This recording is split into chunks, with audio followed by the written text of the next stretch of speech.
तो यहाँ विष्णुदूत यमदूतों से बोल रहे हैं। यमदूतों का विष्णुदूतों के बीच में जो संवाद हो रहा है, तो उसमें यमदूतों ने तो सब कुछ बता दिया कि अजामिल का जो है कैसा केस है, और उन्होंने कहा कि इसने इतने पाप किए हैं, पूरा डिटेल दिया। और फिर कहा कि प्रायश्चित तो किया ही नहीं, मरने के पहले प्रायश्चित नहीं किया है ना, तो इसको नरक में ले जाया जाएगा। तो हमारी ओर से कुछ अन्याय नहीं हो रहा है, उसी नियम के अनुसार चल रहे हैं जो नियम पहले से चला आ रहा है। तो विष्णुदूत बताते हैं कि गुरुणाम च लघूनाम च गुरुणी च लघूनि च प्रायश्चित्तानि पापानाम ज्ञात्वोक्तानि महर्षिभिः, कि गुरुणाम पापानाम ज्ञात्वा गुरुणी प्रायश्चित्तानि उक्तानि। तो जो बड़े बड़े पाप हैं तो उनको जान करके महर्षियों ने बड़े बड़े प्रायश्चित बतलाए, और जो छोटे छोटे पाप होते हैं तो उनको जान करके महर्षियों ने छोटे छोटे प्रायश्चित बतलाए। लेकिन हर पाप के लिए कुछ प्रायश्चित बताया गया है ना। अब यहाँ समस्या यही है कि अगर अजामिल प्रायश्चित करे तो क्या प्रायश्चित करे, तो कितने पाप हुए इस जीवन काल में, कितने पाप हुए। प्राचीन काल में जो कलयुग के पहले का समय था तो लोग धार्मिक होते थे, तो धर्म का पालन करते थे, और उनके जीवन में कोई एक आध पाप अगर हो जाए तो वो जो है उसका प्रायश्चित हो सकता है, उसका प्रायश्चित हो सकता है। तो पहले के युगों में ये सब प्रायश्चित जो है मतलब थे, उपयुक्त थे, संभव थे। लेकिन अब कलयुग में अधर्म है वो कितना हो गया है, 75% अधर्म हो गया है, और 75% से और परसेंटेज बढ़ता जा रहा है, और कलयुग के अंत में क्या हो जाएगा, 100% अधर्म हो जाएगा, धर्म 0%। द्वापर युग में क्या था कि प्रारंभ में 75% धर्म था, नहीं 50% धर्म था और 50% अधर्म था, और जैसे जैसे बीतता गया तो अधर्म का परसेंटेज बढ़ता गया। द्वापर के अंत में अधर्म 75% हो गया और धर्म 25% रह गया। त्रेता युग में और अच्छा था कि 75% धर्म था और 25% अधर्म था। तो जैसे जैसे त्रेता बढ़ता गया तो फिर 50% धर्म 50% अधर्म में। भगवान श्री राम का अवतार त्रेता युग में हुआ था, तो लोगों का जो जीवन है वो बड़ा धार्मिक था। तो श्री राम भी भरत जी से कहते हैं कि तुम्हारा एक जो पाप है वो हो गया है तुमसे। श्री राम कहते हैं भरत जी से, तुम्हारा एक पाप हो चुका है।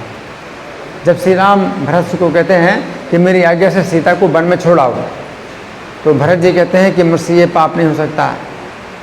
तो श्री राम कहते हैं कि नहीं, ये पाप नहीं है, तुम्हारा पाप जो पहले हुआ है उसका प्रायश्चित होगा कि तुम मेरी आज्ञा से सीता को वन में छोड़ के आओ, तो तुम्हारे पाप का प्रायश्चित होगा। और तुम्हारा पाप क्या हुआ है, तुम्हारा पाप ये हुआ कि तुमको दशरथ जो पिताजी थे, हमारे पिता, तुमको राज्य दिया था और मुझे वनवास दिया था, लेकिन तुमने राज्य नहीं स्वीकार किया और तुम नंदीग्राम में वनवासी की तरह रहे, तो ये तुम्हारा पाप हुआ। तुम्हारा ये पाप हुआ है, और अब उस पाप का प्रायश्चित है तुम करो। कैसे, मेरी आज्ञा से सीता को वन में छोड़ आओ, तो तुम्हारे पाप का प्रायश्चित हो जाएगा। तो इस तरह से विचार किया जा रहा है कि मतलब क्या पाप है, क्या है। और जब भरत जी ने कहा, जब भरत जी श्री राम को जो है अयोध्या लौटाने के लिए जब जो है मतलब आए चित्रकूट में, तो श्री राम जो है मतलब बताते हैं कि नहीं, ये जो है पिता की आज्ञा के अनुसार मुझे वनवास मिला है, तुम्हें राज्य मिला है। और भरत जी बोले कि मैं जो है अब यहीं पर बैठ करके अनशन करूँगा, अगर आप नहीं चलेंगे अयोध्या तो मैं अनशन करूँगा, यहाँ बैठ करके ना खाऊँगा पीऊँगा और इस प्रकार से अनशन करूँगा। तो श्री राम कहते हैं कि तुमने अगर ये ऐसा विचार किया तो तुमसे ये पाप हो गया, ये तुमसे पाप हो गया, है ना, इसका प्रायश्चित करो।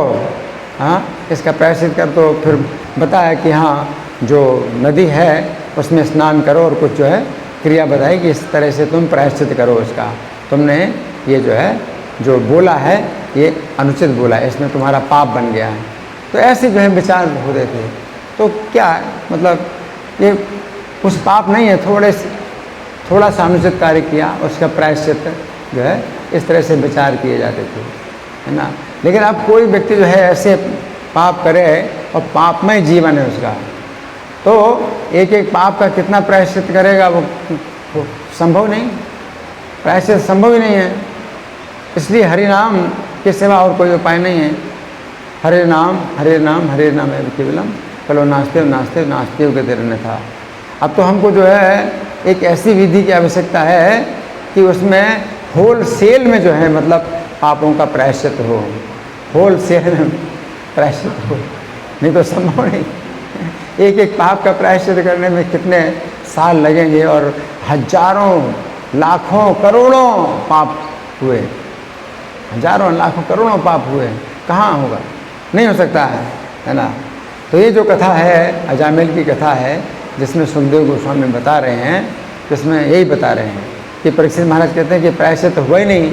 अगर मरने के पहले प्रायश्चित नहीं हुआ और कोई व्यक्ति नरक में जा रहा है तो कैसे उसकी रक्षा हो सकती है।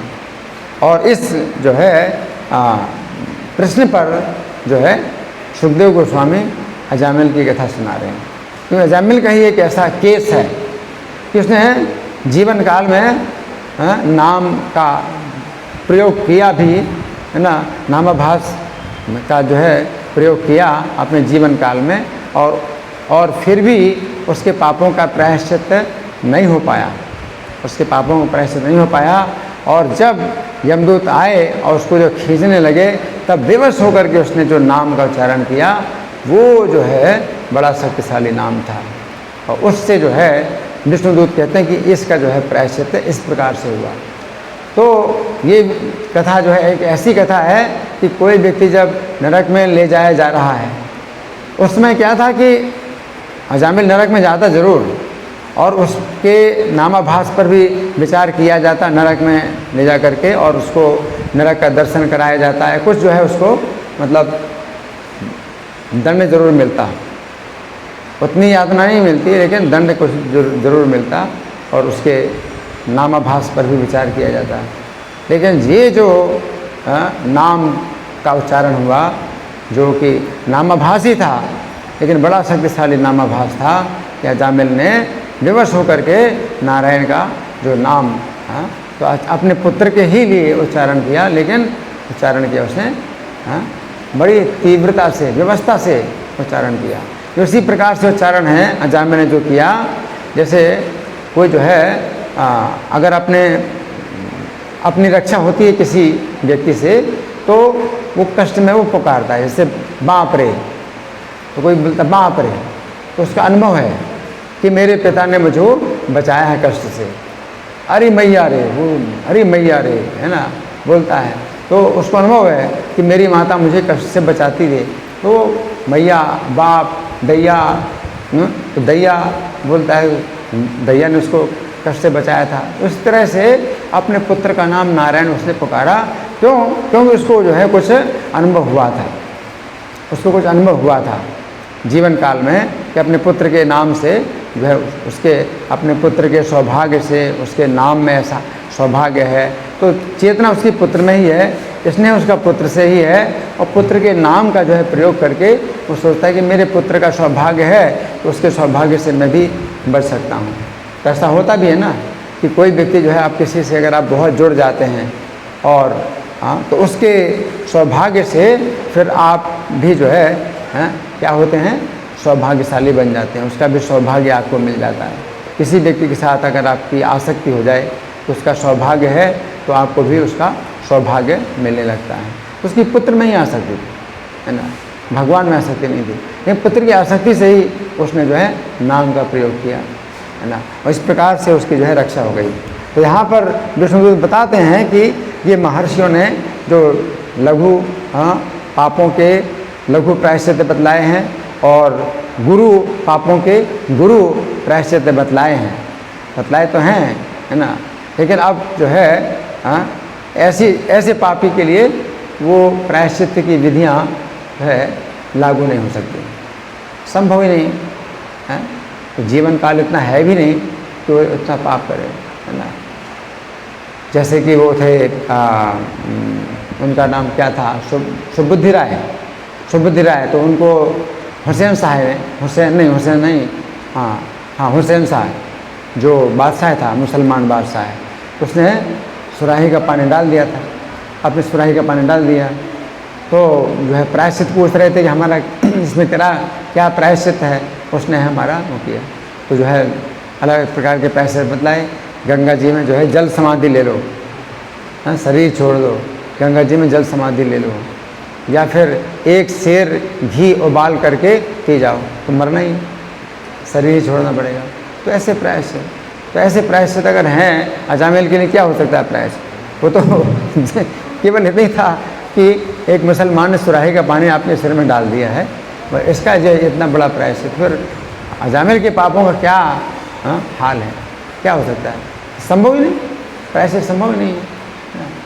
तो ये जो है जो कथा है, ये नाम की महिमा बतलाते हैं कि नाम की कितनी बड़ी महिमा है।